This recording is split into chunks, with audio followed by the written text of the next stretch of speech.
Hi, I'm Emily, And I'm Julia. and this is the Bad Bitch podcast.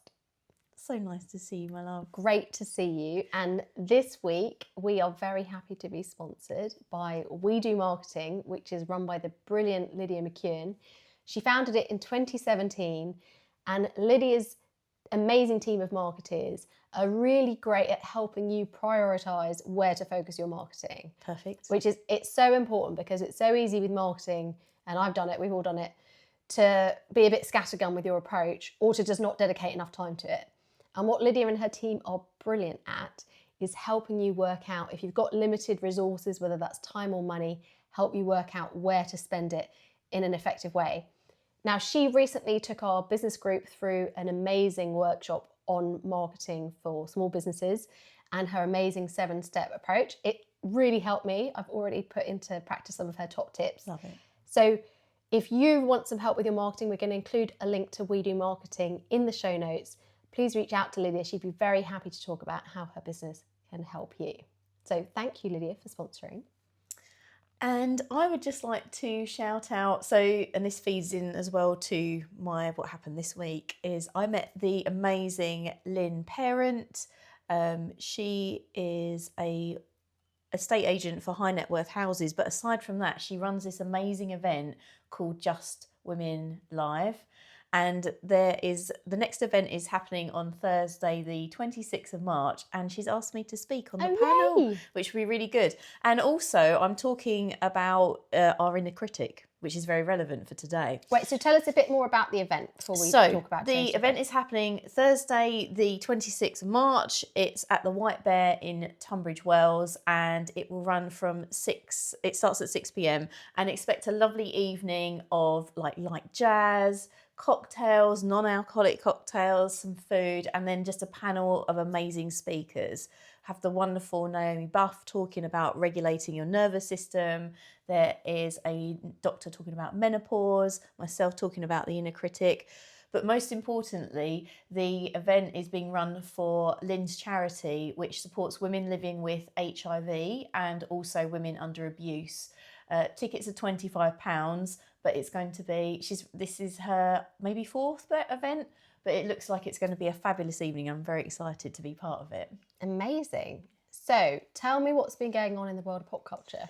I think the main thing that everyone is excited about is the final concluding part of the latest series of Bridgerton. So that has been what everyone has been talking about. And they've been practicing the dance that has been... They did this dance one time, I think, in one episode, but somehow it's having its viral moment. I have watched the series because it's focusing on Benedict, who is the second Bridgerton son, and his love interest, Sophie, who, to all intents and appearances, is a maid, and it's exploring that when you fall in love across different classes. Is this based on a true story, or is it just complete fiction? I mean, I'm sure it did happen, but it's not meant to be. But so of course I've never seen Bridgerton. This is a sin, because my house in London's actually near the Rangers' house where they film it. Yes. So I actually have seen them filming it. Amazing. I've also seen lots of tourists turning up to have their pictures taken there, but I've never watched it. So what's, for someone who's never watched it, what's good about it? It's, you know me, I love a beautiful aesthetic. It's very aesthetically pleasing. They have some really amazing, strong women characters in it, and a lot of them will stand their ground. And is this series the strongest series? Not for me, it's not. I have other series that I prefer, but it's still a really beautifully curated piece by Shonda Rhimes, who is it? Yes. It's Shonda. So that's interesting. But it's last episode we were talking about not watching scary psycho killers. So it sounds like this is quite a peaceful watch. This is quite perfect. Relaxing. Yes. It's and yes, there are in this series as well. They've pulled in some heavier themes, I would say, but at the same time, the way they navigate them is very real, very beautiful, and it's a lovely watch. Oh, nice. Anything else is on your radar or people should be watching at the moment? I think that is the main thing. Obviously, we're in the run-up to the Oscars, and there's a lot of chat about who is going to win Best Actor, whether it will be Michael B. Jordan, because he had a surprise win, And the other front runner is, I never say his, I can always, all I think is Adam Sandler going, Timothée Chalamet. And What was it? Someone called him Timothée Chardonnay. yeah. It's like such a great name. Yeah.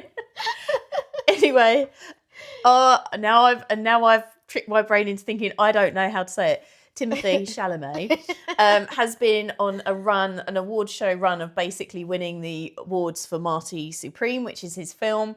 But yes, it will be very interesting to see what comes about with the Oscars. I mean, I don't know whether the Oscars hold that mystique that they once did. Yeah, are they still relevant? Yes, it's a really interesting one because as you no surprise to know, when I was certainly in my teens, I would literally consume all the fashion, all the dresses, the iconic dresses. And even like now, I will look at the fashion, but I won't engage with it like I once used to. It used to be a big thing to dress like an A-lister, especially if they were up for an award and they were a nominee. But it just doesn't seem to have the same level of weight it once did. Well, I would agree with that, as I do love fashion. And I, like you, used to be obsessed with watching the Oscar coverage and looking at the Vogue articles covering it. I feel like red carpet fashion's lost its way a bit. Yeah. And there's just something about it that isn't connecting with audiences in the same way that maybe street style influencers are, or just other ways of self-expression. For some reason, it's become really disconnected. And I don't know if it's just the current aesthetic. It just doesn't feel very wearable. But I think that is across the board. I think a lot of people are feeling that, and they're seeing that in people not, the coverage isn't getting the same viewership. People aren't as interested in it. There is also something about the fact that when there's kind of really difficult things going on in the world, there's real conflict. A-listers dressing up in unbelievably expensive outfits, talking about their art, which I do believe there's a huge value in art and films and things, but there's something that can seem quite shallow about the whole thing. Yes. And even if they are then commenting on current affairs, they aren't experts in that. No. They are actors and actresses. I do sometimes think there should be a little bit of like stay in your lane on some of this.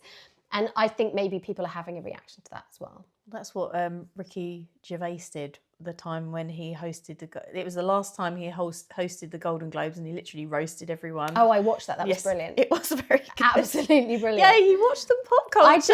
I did because, what I love about Ricky Gervais is, I mean, talk about authenticity. He's just going out there. You can't tell him what to do. He's just going to do it the way he wants to. He's going to burn the bridges on the way out. He's torpedoing the escape ramp. So I actually quite admire that. It was brilliant. It was very good.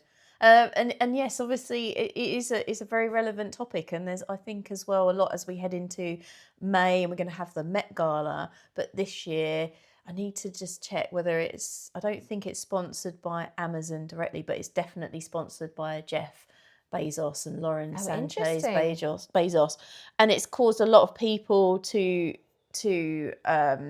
question why that they have been, because they're not someone you would typically associate with that high fashion. They're not. I mean, both of them dress terribly. So, I mean, in my opinion, yes, you wouldn't associate them with high fashion. But then also, if you look at Chloe Mao, the new editor of Vogue, I don't consider her aesthetic particularly fashionable either. So it's also, these are all just perspectives, right? People have different ideas of what is fashion. Maybe all we're finding out is that you and I are currently out of step. Yes. Maybe that's it with what's in fashion. You and I are going to, because we come from the reign of Anna Wintour. Wow. Are you allowed to share your story? I will share my story, but I do think I want to do an episode that we do on icons. Yes. Because in the last episode you were talking about Helen Mirren. I want us to do an episode on inspirational female figures, because I think that really helps you be a bad bitch. And so one of my absolute inspirational figures I've always admired is Anna Wintour. Complete bad bitch. Now, obviously, Devil's Wear Prada, a little bit fictional, but she might be quite a tough boss. But there are lots of things I admire about her, including her incredible work ethic, absolute tenacity. She's had people try and come after her. She's not let that throw her off her game. She's very clear on her values and lives according to them. There's like a lot I admire there. And so I was always a big fan. And I used to be someone who was subscribed to Vogue, would read it relentlessly, receive it every month. Me too. Big fan. And so I also am someone who loves the theatre, and I used to be a young patron at the National Theatre. And so I managed to get these very, very good tickets to see Network, which was Bryan Cranston in this absolutely could not get tickets for love nor money play that was absolutely brilliant. It was about a broadcaster having a meltdown. It's actually a very brilliant piece of art in itself. And somehow, and I still don't quite know how, I ended up with better tickets than Anna Wintour. So I had the best seats in the house. So I had the absolutely best seats in the stalls for the show. And I didn't know she would be there. But it was the week when she came to London Fashion Week, which she always does. So it was London Fashion Week. And she likes to catch a play when she's there. And it was the week when she sat in the front row with the Queen. Do you remember that? Yes. And so it's those iconic weeks. So she's in the media everywhere. I'm sat in really, really excited to be at Network. It was also my birthday. It was like, honestly, it's probably the best birthday ever. So I'm sat there really excited. And then in comes Anna Wintour. The crying of Helen Mirren from last week. Yeah. And she sits 2 seats away from me. So not quite the best seats, but that's because she likes to make a quick exit. And she sat with the guy who was the editor of the Evening Standard. I can't remember his name. And they just sat next to me. And I'm honestly having a bit of an internal meltdown. The person I was with didn't even know who she was. Oh my gosh. So I'm like, oh my God, like, can you see who that is? They were completely none the wiser. And so I said to them, I need a picture with Anna, but we can't make it look like I'm taking a picture because she's really going to disapprove. So I'm going to try and make it look like I'm taking a picture of you at the theatre, but I'm going to be taking a selfie of me. So I'm trying to make it look like I'm taking a picture of the person I'm with, but I'm really taking a selfie of me with Anna Wintour in the picture. So I take these pictures, and it's not till I check them later when I get home that I realise she has spotted what I'm doing, and she's actually scowling at me. So it's even more iconic. I have a selfie of Anna Wintour scowling at me, taking a selfie, because to be honest, it's a bit rude. You're in the theatre, and living in London, I have seen famous people all over the place in almost tons of restaurants, loads of amazing stars, and I always think they're out on their private time, don't bother them. So I've never done this normally. Unless someone's there on a public appearance, I'll go and talk to them, but otherwise I'll leave them alone. But I just, it's Anna Wintour, I couldn't not. So I take this picture, and then in the break, I go to the bathroom, and she's literally stood in front of me in the queue to the loo. So her famous bob is like that far, is like 8 inches from my face. Also great, she queued. Well, no, there's a different bathroom. She wasn't in the regular bathroom. I just happened to know where this bathroom was. So there's but it's in a queue. Yeah. It's in a queue for a special bathroom. And I'm just stood behind her, and her hair is the most perfect hair you've ever seen. She was wearing this unbelievable coat, Prada boots, her typical outfit. She looked absolutely impeccable. She's very elegant. She definitely gives off a vibe of don't chat to me. So obviously I didn't strike up a conversation with her in the bathroom. And also, obviously, I'd taken that selfie, so she might not have been a fan. She smelled divine. What did she smell like? It was quite a strong floral. Yeah. Absolutely smelled heavenly, looked impeccable, and just an amazing experience. So I apologise to Anna for taking that selfie with her. But when you see someone who is such an icon and who you really held in high regard, I kind of couldn't not capture it. Yes. Oh, I love that story. Yeah, you're a pop culture moment. Oh my God, I did have one, but that was many years ago. Many years ago. So what have I been up to? Not hanging out with Anna Wintour. I have been up in London running some management training for some younger managers. I love my job, and I love working with businesses that invest in their people, because a lot of people get made into managers, but they're not given any training or help in how to be good at it. They're just good at their job, and then they get promoted. I see this a lot. I do see this a lot, and then I feel like it's very tough for them, because it's like they've gone from almost being the best to being like that fish out of water, like you say, and they're not given any skills to handle it. So it was really great. A lot of experience, but also new managers really talking about how to have effective one-to-one conversations. So I love that part of my job. Really great group. And then also, I am a nutritional therapist, and we obviously have to keep developing ourselves. And so this week I also attended a conference from the British Association of Nutritional Therapists, a full-day conference on GLP-1 weight loss. Okay. So this is all about Ozempic and Wegovy, and it was absolutely fantastic. I mean, it's a great organisation. They are out there trying to help promote the profession of nutritional therapy, help people understand how nutritional therapists can help them, get us to work more with doctors, because doctors can be a bit resistant to working with us. And this conference was just amazing, because they were talking about, first of all, understanding how GLP-1s work with our clients. So this is, as I said, Wegovy, Ozempic, these rapid weight loss drugs. So understanding the impacts on the body, both short-term and long-term. But also, it can be really hard when you're on these medications to eat normally because your appetite is so suppressed. And so you might eat very little and lose a lot of weight, but then you're not getting the macro and micronutrients that you need. So they were teaching us how we can work with our clients to eat healthily alongside taking those drugs. Okay. And then, of course, they were talking about the natural alternatives because what these drugs do is they really, really reduce our natural appetite for food, but they also work on the reward parts of the brain, the dopaminergic loops that we talk about, where you eat for comfort. A lot of the time we are eating for comfort and to feel better.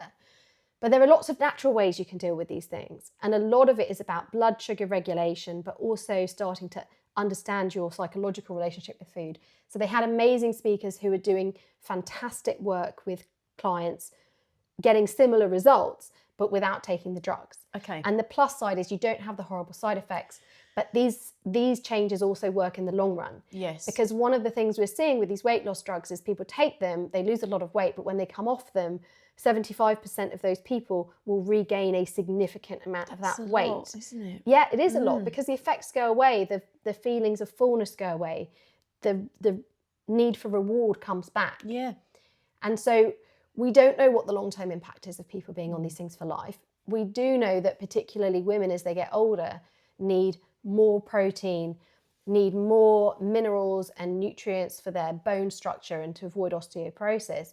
And so if they're going on these drugs and then they're eating very little and they're not really prioritizing those nutrients, they might have long-term health effects and impacts on their hormones as well. So we, as the British Association of Nutritional Therapists, are really trying to be on the front foot of this. How can we work with clients who are taking them to keep them healthy, but also how can we really help people to have a healthy relationship with food and weight and eat for health, not for weight? Because a lot of the time we're eating because we want to look a certain way, and that is not the same as taking care of our bodies. That is really fantastic to hear. I love to hear that. It was incredible. And I think obviously in future we can do an episode on health and energy. And as a bad bitch, one of the things you need to do is take care of your body because you only get one. 100%. Yes. You get one for life. And actually, if you take care of it, particularly in 20, 30 years' time, you're going to be so grateful because you're going to be so much fitter and capable physically and mentally of doing what you want to do. Yeah. So that investment in future health as well. So not looking for the short-term fix, but looking for a long-term solution. Yeah. Love that. It was so good. Oh, I love to hear that. That's really, because I think a lot of people are starting to explore the weight loss drugs, but it's like the reason they've come to that is because they feel like they're out of options, and it's like one of their options perhaps. Well, it's either they feel like it's a last resort, or they're like it's a quick fix, or I'm just going to play around with it. But I feel like there are obviously, it's about healing that relationship with food. Well, and that relationship with yourself. Yeah. Because if you really love and care for yourself and your body, then you won't do things that are punishing. No. And things that are punishing can be going on extreme diets, can be extreme exercise, can be taking drugs to have a quick response. Now, there are lots of really good reasons to take those drugs, so I'm not against those drugs per se, but I think there are also people who are probably quite a healthy weight, or who just need to make a few tweaks to their diet to get to a healthy weight, who are going to those drugs when that in the long run that won't be the best thing for them. No. Perfect. So we can talk about that more in future, but it was really great and really wonderful to hear from experts in this area. Perfect. Shall we talk about today's topic? Yes, today we're going to talk about imposter syndrome. Oh yeah, I feel like definitely something that that sometimes will get louder, quieter. Yes. But ever present. Ever present, and I think we see it a lot with people who come to the Bad Bee Reset, that we work with lots of incredibly capable women, 1000%, who are absolutely brilliant at what they do, but they have this self-doubt or self-questioning that holds them back. So I'm just going to start at the very beginning just to help people understand what is imposter syndrome, and then we're going to talk about why it happens, when it kicks in, what we can do about it. So the reason it's called imposter syndrome is imposter syndrome is about... Sorry if you heard that. That's my dog getting up and having a good shake. She's been listening to us talk and she's just settling down again. She's just going round and round in the bed. The dog has no imposter syndrome. No. She doesn't doubt herself. And this is the thing, you know, there used to be an O2 advert called Be More Dog. Do you remember that? Yes. And that was, I mean, aside from it being quite a cool campaign, there is something in that. Be more dog, as in just be more, live in the present moment. Oh, I mean, I want my dog's life. It's amazing. I mean, she's just like, she has an electric blanket, She has an right? electric blanket to keep her warm. Anyway, so before we got interrupted, imposter syndrome is basically this combination of feeling that you're not good enough or that you're not up to the standard that's expected. And the imposter part is and the fear of being found out. Yeah. Which is where shame comes in, and shame is one of the most powerful negative emotions we have. So for example, you might have a job that you have and your colleagues might think you're capable of it, but you might internally think, I'm not good enough to have this job, I'm about to make a big mistake, or I'm just not qualified to do this, or I don't have the experience to do this. And at some point, my colleagues are going to figure it out, and then I'm going to be shamed or fired. And of course, last time we talked about the rejection from the tribe, kicking in our primal brain. So it pushes on that really strong button of, and then I'll be rejected. And we can have that at work. A lot of my clients, obviously I'm a career coach, so a lot of them have that at work. They get promoted into a role and they go, oh, you know, I'm not good enough, I'm going to get found out. Or they're being hired into a role, or they just have that fear every day, or they're given a new project and they think they're going to mess it up. But it can happen in personal relationships. You can be going out with someone and think, I'm not good enough to be with this person. They're going to figure that out one day, and that can change your behavior with them. You can have it with your friends. You can say, I don't, you know, I mean, you're an awesome person. I'm so grateful to be friends with you. And people can have this feeling of, well, I don't deserve to belong in this friendship group. And again, what this does is, first of all, it's not a fun experience. It makes you feel anxious and stressed. But also you can start sabotaging yourself. 100%. Because and holding yourself back. So instead of going for the promotion or being confident when you're leading a project or feeling you can show up authentically in your relationships, because you're worried about being found out, it's like you're a double agent. Now you're having to manage how you present yourself the whole time, which takes up a huge amount of energy. Yes. It's incredibly stressful, and you're actually getting in the way of authentic connection. Exactly that. And it's just that voice, because it is, like you said, driven by that need to be in the tribe, it is very powerful and very emotive and convincing. It will convince you that it's telling you the truth with absolutely no evidence at all. Mm-hmm. And so we can, and what you said as well about that self-sabotaging bit, when we think about things and when we say stuff to ourselves, our brain doesn't like to be a liar. It likes to be right. So if you are telling it a certain thing, it's going to look for evidence to support it too. So it'll be like, do you remember that time when you forgot to call back that customer? Do you remember that time when you stuttered in that meeting? No one else remembers, but it's like, remember those things. And then it then starts to look for more evidence and make you start to behave in a way that becomes the reality. So your primal brain is going, see, you're not good enough. Yeah, exactly. I told you so. Exactly. That's when we talk about, when we do the changes and working towards those authentic goals, how important it is to do the small ones, because if your primitive brain will convince you got to do that big 180, but then when you don't manage to sustain that big, massive change, it'll go, yeah, see, I told you, you're always a loser. Yeah. You couldn't do it. You're never going to change. This is what it will tell you. And it's just so hard. And like you say, it's very, because it is emotional, it is really, it's just really upsetting. And do you see it a lot with your clients? Oh yeah, for sure. And it's literally that inner dialogue becomes very noisy. And especially sometimes when it comes to making decisions and am I good enough, putting themselves forward.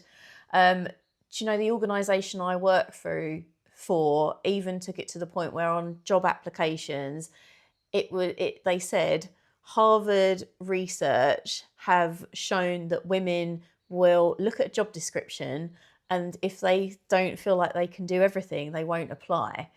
So, and then they followed it up with, if you have any interest in this job, please put your name forward. Let us do the worrying as to whether you've got the skill set for it, because they know how strong the bank recognised how strong that inner critic voice was for women, and how when they look at things, and unless they can uphold themselves to this amazing standard where they can do everything, they won't apply for the job. I love that they did that. Yeah, it's amazing. They're actually calling it out and saying, we know you have imposter syndrome. Don't let it hold you back. Yes, that is the amazing lady that is there. She's brilliant. Yeah, That's unsurprisingly led by women. But I see it in my male clients too. I have lots of male clients experience imposter syndrome as well.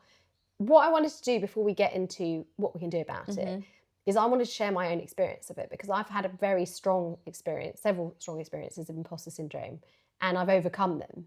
this is amazing, because everyone will look at you and they will think you're like an icon. Like you, it's like you're here and Anna Wintour are like here on the same level. You know, it's like they will look at. So I feel like it's really helpful if you share this. Well, I will say thank you for the compliment, but I will say when I'm stood up on a conference stage in front of 1,000 people, I can understand why people are looking at me. My primitive brain went, I can understand why people are looking at, because I spoke at the M&S Arena. Yes. And they gave me Beyonce's dressing room, which was amazing.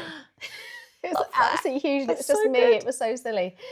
And I was speaking in the round. So that's a stage where the audience is all around you. And then we have people joining online. So it's probably, in terms of in person, that's the biggest. Online, I've done a talk to 2,000 people, but online's very different. It's the biggest one I've ever done. And I can understand someone looking at me on that stage would be like, that person doesn't have imposter syndrome, right? So that's why I want to talk about my own journey with it, because I've really I would say I've faced it down, but it's not to say I don't still have it. So I started my career in investment banking straight out of university, and I had a really good degree from a good university. So I was reasonably confident in that way. And then I went into work, and I started as a graduate in corporate finance, and 2 months in I got made redundant. Right. And that was to do with the bank I was in was cutting a lot of people. But that's a knock to your confidence. Yeah. 2 months into your first job, you lose it. Then I managed to talk my way into another job at the same bank, and I ended up in fixed income research. And this is working with some of the brainiest people in the bank. And I loved it, because I loved working with super smart people. I was using my degree in economics. It was a fast-paced environment. There were lots of great things about it. But everybody I worked with was crazily intelligent. And my little degree that I was proud of was nothing. Everyone had a PhD, a master's. They'd all worked at the IMF or the World Bank. Wow.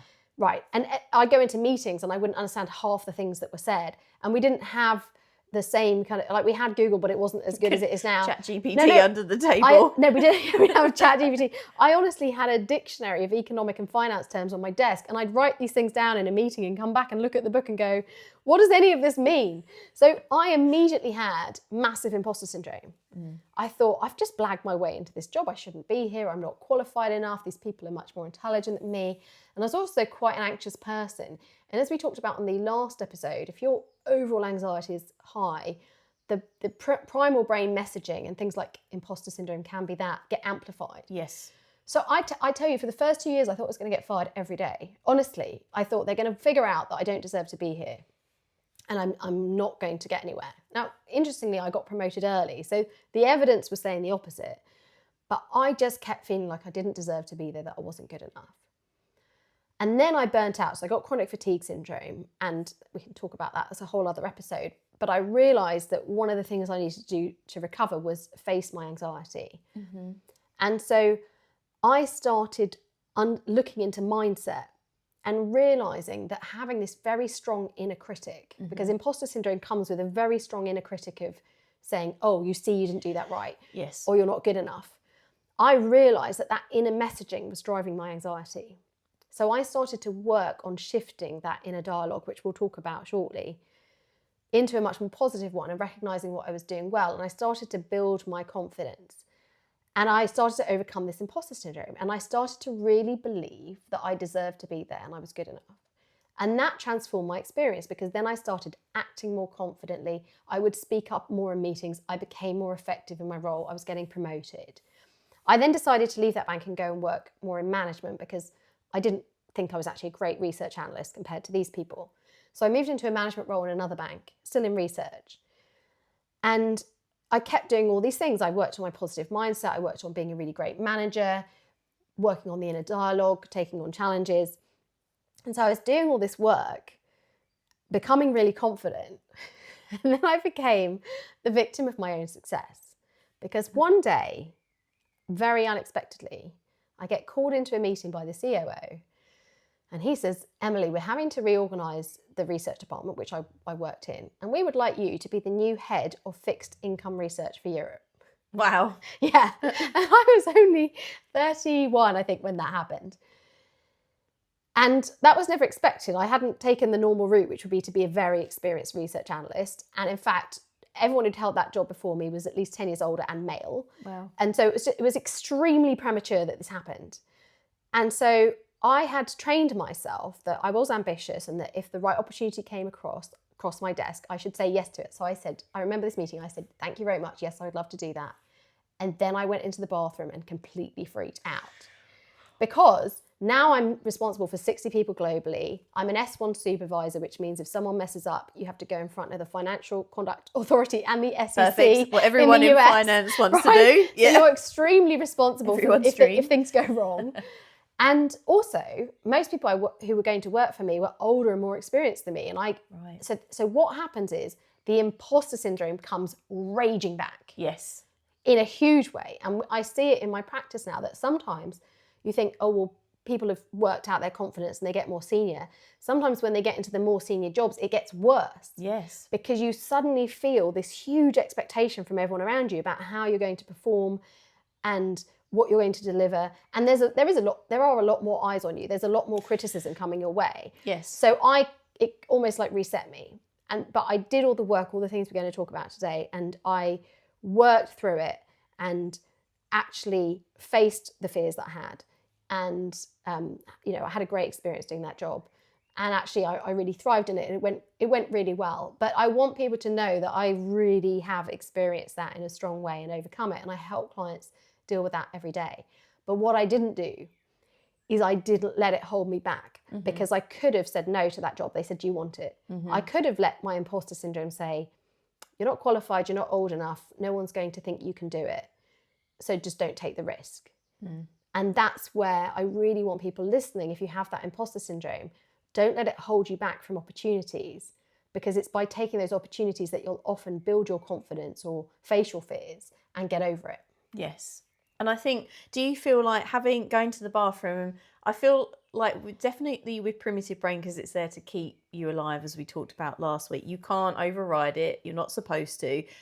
Do you feel like having that with your inner critic was to give it like a little bit of airtime, to acknowledge it's there rather than try and squash it down, 100%. was like helpful? 100%. And one of the things that I think can help with imposter syndrome, we're going to talk about how to change the messaging in your brain. But as we talked about last week with the primal brain, imposter syndrome can also be helpful because it can help shine a light on where you might have some gaps that you might need to develop. Back to that risk management bit. Exactly. And so I also used it. I didn't just brazen it out and say, oh, Emily, you've got this. You're just going to be great. I thought, okay, they took a huge risk, and I'm so grateful. There were two senior leaders who took a massive risk on me, and I'm forever grateful to them for this.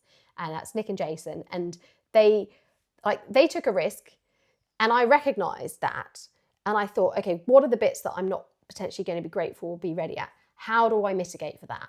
And one of them was I went to the person who'd held that position before me, and I said, don't really know what I'm doing. I was quite authentic and honest. I said, if something comes up and I don't know how to handle it, can I come and talk to you? And that person, David, was amazing. And he said, of course you can. Just come and see me if you have a problem. And one time something did come up and I thought, I have no idea what to do with this. And he helped me. So I actually used the risk management aspect. I did sit down and think, what are all the things that could go wrong or could come across my desk? How do I make sure I'm ready for them, or I have people I can go to help me? I build that support team around me so that I can handle it. And I did build that support team around me. And I also realized I'm going to have a lot more work. So I delegated a lot of things outside of work. I got a personal assistant. I got a cleaner. I thought, take the pressure off elsewhere. Make sure you're supported. I even did things like I would look at my savings in my bank account and think, if I get fired, how long can I go without another job? And I wasn't going to get fired out of that job. I had so much support. But I was just understanding that I was taking a risk, taking that big step up. And so I managed it. And then that really calmed my primitive brain. Now, I still every day had to remind myself, I had to work through the things we talked about last time of telling myself, you've got this, reminding myself what I was grateful for, reminding myself what I was good at. I honestly had to do that every day in that job because it was such a big responsibility. So I don't want anyone to think it was easy. No. But because I had those tools, I was able to do it. And that was a major step change in my career.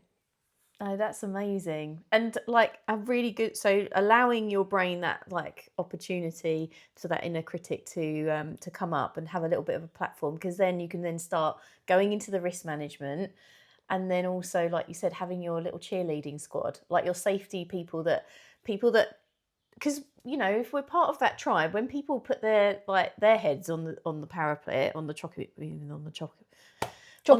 block, thank you. I know what you're saying. You know, when people will vote for you, that restores, it's like, oh, they actually see it in me. So therefore you can start to believe it too. So yeah, having people in your tribe that vote and support for you, and also having people that are there if you need to call on.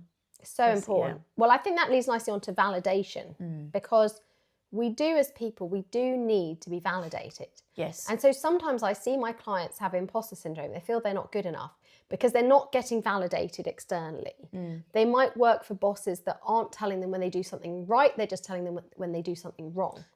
And they might actually be amazing at their job, but their boss just isn't someone who points out when things are going well. This is actually normal for most people. So one of the things is we do all need a certain amount of external validation. So if you're not having a boss who's telling you that you're doing a good job, having friends who do. I mean, we always tell each other that we're doing a great job because we are, but having people you can hang out with. I have a WhatsApp chat with some friends where whenever we do something well at work, we share it in the chat and then we tell each other how great we are. I love that. So even if no one's doing it at work, we're doing it for each other. So I think finding a way to have people give you positive feedback. Your hype queen team. Yeah, you need that. And then but then internally validating. Yes. Because one of the reasons we can have imposter syndrome is we might have been brought up with a very critical parent or a very critical environment. So we have this very strong internal critical narrative. And that's the opposite of internal validation. That's just like waking up every day to someone saying, you're bad at your job, nobody likes you, you're going to get fired. Yeah. And we need to be more like in the Lego movie. So I have seen something. This is brilliant. You know, in the Lego movie, they have that song, Everything is awesome. Yeah. We need to start our day with like the Everything is Awesome song. And that's internal validation. Internal validation is when you look at yourself and what you've done and how you show up and you recognize it as good. And you say, oh, I did a great job today because I did X, Y, and Z. Or I'm a good person because I showed up for my friend in this way. Love that. And we actually need a certain amount of internal validation. And if we don't do enough of that, we will want more external validation. We will seek it sometimes in unhealthy ways. And if we're not getting it from our boss, we'll feel it'll be much harsher than if we internally validate. And I feel like with that internal validation, because I see it with my clients when I talk to them, if I say to them, that was freaking awesome, you've done amazingly, you can see them start to get a bit uncomfortable. So, and I will recognise it and I'll say it to them, and I was like, people who love you and care for you and want to support you, want you to realise what they already see about how amazing you are. But if you find that uncomfortable and you don't feel like you can wake up in the morning and go, I'm amazing, I'm the best thing ever, I've got this. Which, by the way, isn't how we start our days. No, in case anyone thinks that is how we start our days. But it's like, even if like we're not expecting you to, when it comes to internal validation, to go straight to, oh yeah, I'm the best thing ever. It's got to be more like, do you know, even if you're like, do you know what, I did okay. All right, I did an okay job. That was a good job. And then move on. You don't just start playing around with it like that when it comes to giving yourself internal validation. I mean, I would write down, when I had tougher jobs and felt less confident, every day I'd write down 3 things I did well. And one of them could be I just got through the day without crying. You know, it's like a low benchmark. Yeah. I mean, my job didn't make me cry, but there'd be moments where you just feel so frustrated 100%. or just feel overwhelmed. Or it would be, I stayed calm in a difficult conversation. Or I got 3 things done on my to-do list. I started setting the bar quite low, and every day finding 3 things that I'd done well. So the first part of overcoming imposter syndrome is starting to manage that internal narrative, starting to internally validate yourself more and starting to look for evidence Yes. that you are good enough, Because you are capable of the job. Yes, because your brain will naturally steer you into what you haven't done well. Like, for example, just even with your to-do list, if you have 10 things on it, if you do 8, your brain will go, but you didn't do those 2. Yeah. So writing down that positive list, very key. 3 things. And by the way, this isn't just at work. This can be in a relationship or as a parent, right? I think women can be very tough on themselves as mothers. And you're seeing people on social media seeming to do it all. And then you might have, 2 screaming toddlers and the house is a mess. And you might just write down, everybody's still alive. Yes. Like, that's a win. That's a win for the day. There is an amazing sleep coach that I came across. Her name's Sam. I'll find her details. But her thing is, everyone's fed, no one is dead. Yes. Oh, yeah, exactly. Yeah. Like, everyone's still alive, and be grateful the way you showed up. Okay, I gave my child some affection when they are upset. I managed to, if you didn't manage to cook a meal, I managed to buy some food in a shop and put it on a plate. Just get really good at recognizing the things you did well. I gave my partner a hug when they came through the door. And we need to start looking for that positive evidence of what did I do well at work. One of the things I see a lot is I have a lot of female clients who are senior to mid-level managers. And they're really capable, but they have a lot of imposter syndrome and they doubt themselves. And they can critique themselves. If you ask them, what could you do better? They can write books on it, right? They can write books on it. But then I say to them, okay, look at the other managers at your level. Are they all better than you? And you know what? 9 times out of 10, they can't think of a single one who's doing a better job than they are. And that can be this pivotal moment where they realise, wait a minute, I'm being really harsh on myself because I'm not perfect. Because they're holding, very capable people hold themselves to these very high standards. 100%. So we see as people are very capable and become more senior, the imposter syndrome is getting worse because they're holding themselves to these higher standards. But we need to right-size the standard. Look around, look at your colleagues and say, well, are they all doing a much better job? And then my clients start to go, wait a minute, no, I am doing a better job, or I am more present to my team, or I am consciously coaching them instead of problem solving. So I'm consciously developing them, or I am a bit calmer under pressure.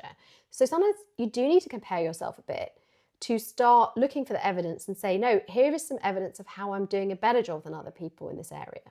Yes, and I think that's really key. And then also something I was thinking about when you were talking is if you're in that situation and you're finding that inner critic is starting to run away and you're finding yourself in a situation that you can't talk yourself out of within your own remit and capability, think about someone who you respect and admire, like Anna Wintour.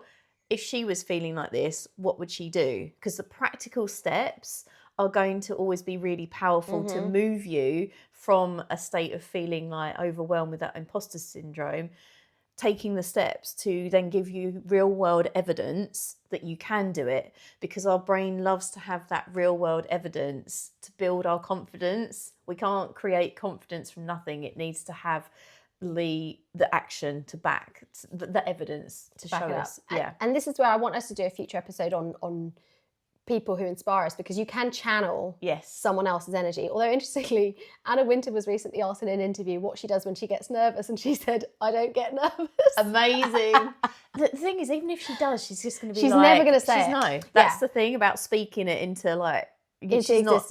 But I do think, sometimes you can channel another. I talk to clients about developing a very confident alter ego. We sometimes give that alter ego a name, and they can sometimes channel that more. Pat, why are you laughing? I'm laughing because I'm just like, Anna Wintour is just like that. She's playing flipping psychological warfare with the interviewers. No, she's so great. But you could channel your inner Anna Wintour if she's your icon, but you can channel another character, and that's where I think for women, finding inspirational, confident women that you can follow, consume their content, listen to their stories. Yeah. So you can channel that.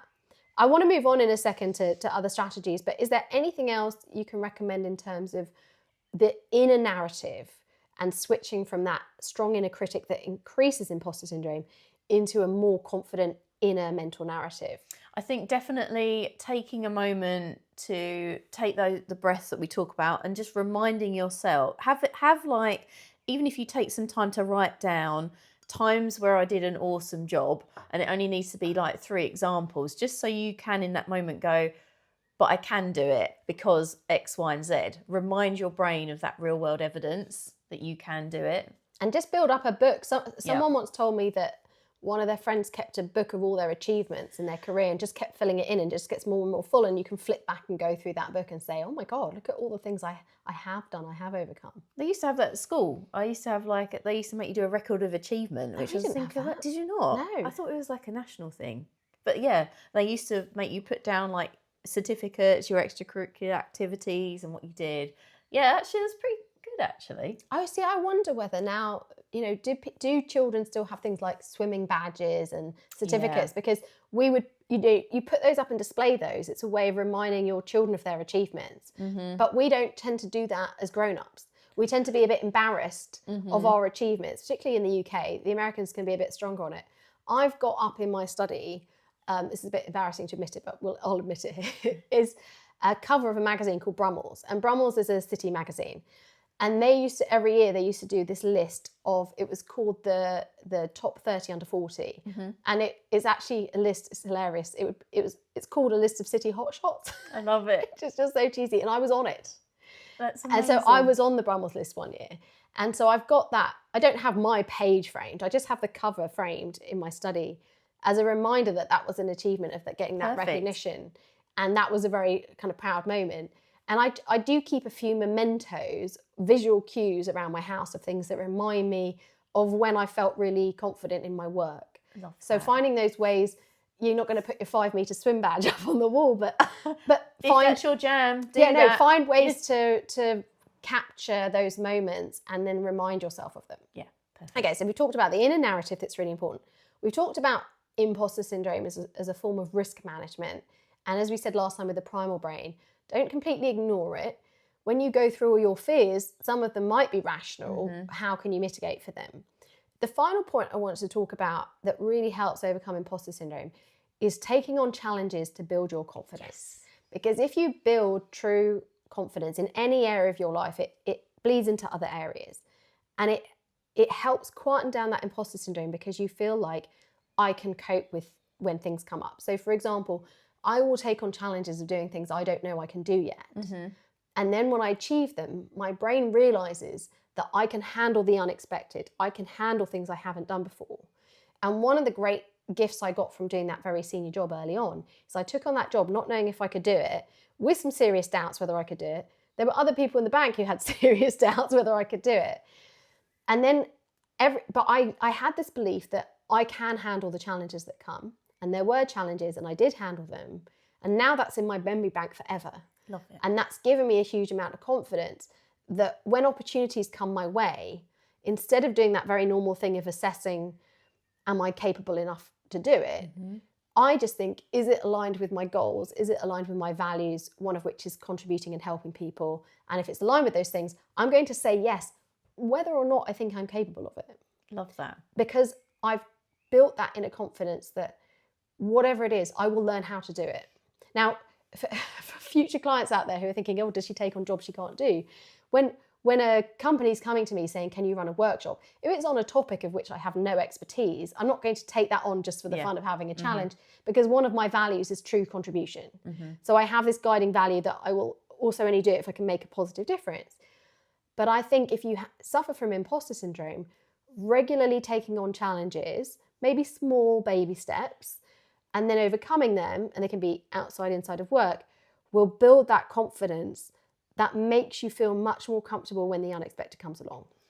And for those of you that perhaps felt like that they were more confident in like late teens, early 20s, number one, our risk management, because of our brain development, is very different then. We don't have that same level of, oh, actually, I need to reassess and try and work out every nuance of what might go wrong. But if you have had those very confident 20s, you find yourselves that like maybe life has become a bit wearing, or you just feel like you aren't how you wish to be or feel like your true self, to rebuild that confidence, like you said, don't forget how important it is to remember the things you've done, but start even just going back to doing the things that you were doing. If you've made your world quite small, do the steps to build your confidence, your real life evidence bank to move you forward so you can take on the bigger things where you step outside your comfort zone more. So let's just, before we wrap up, let's just share a few examples of what are some of the kinds of little challenges people can do that can build their confidence. And we see it actually in physical strength leads to mental strength and confidence. So it might be that you don't run and your first challenge is, I'm going to run a 5K for charity. So my first step is I'm going to go and do a run walk where you run for a minute, walk for a minute for like 10 minutes, and maybe do it with a friend. So that's one, like a small challenge you can take on that can build your confidence. What are some other examples? So in terms of, sometimes our brain loves accountability. You can find yourself like a physical challenge, like a race or some business owners are really hesitant about like talking about their business. So go on a podcast, but don't like pitch to Joe Rogan or something. Pick to a podcast that aligns and feels like they've got an audience that feels good to you, like an audience level. Start building your confidence that way. If you want to sing, join a rock choir. There is an amazing book by, oh my goodness, I can't remember her name. What's the book called? So there's an amazing book called Co-Steering, and it's written, no, it's not even called that. I will get together. My brain is like working. Let me give an example while you figure out the book. I have it now. Go, there we go. Magic. Just like your brain knows the answers, it sometimes just has to figure around in the filing cabinets.